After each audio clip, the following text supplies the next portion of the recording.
নমস্কার বন্ধুরা, শীত কিন্তু প্রায় যাবে তাই ভেবেছিলাম আজ একবার বাড়িতে বানিয়ে নিই চুষি পিঠা। খুব সহজ পদ্ধতিতে দেখাবো এই রেসিপিটি।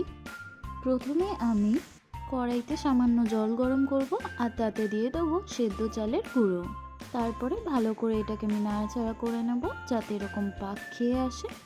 আর ঠিক এভাবে পাক খেয়ে এলে আমি এতে দেবো হাফ চামচ লবণ। তারপরে একটু আবার নাড়াচাড়া করে এটাকে একটা পাত্রে আমি নিয়ে নেব। তারপরে এই চালের গুঁড়ো মাখাটাকে আমি ভালো করে মেখে নেব, ঠিক যেমনভাবে আমরা ময়দা মাখি ওইভাবে করেই আমি এটাকেও মেখে নেব।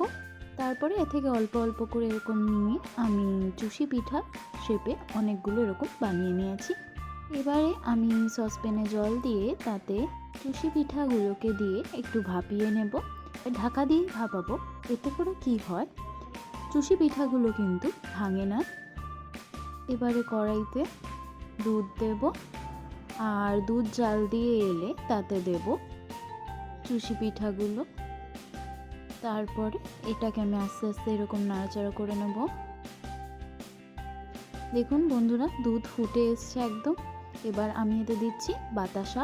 আপনারা চাইলে গুড় অথবা চিনিও দিতে পারেন, তবে আমি এখানে বাতাসা দিয়ে করছি।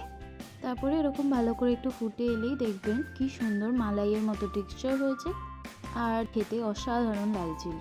এভাবে একবার বাড়িতে অবশ্যই বানিয়ে দেখবেন। আর এইরকমই অল্প সময় সহজ পদ্ধতিতে রেসিপি দেখার জন্য চ্যানেলটিকে সাবস্ক্রাইব করে নেবেন। দেখা হচ্ছে পরের ভিডিওতে। আজকের মতন এই অবধি, ধন্যবাদ।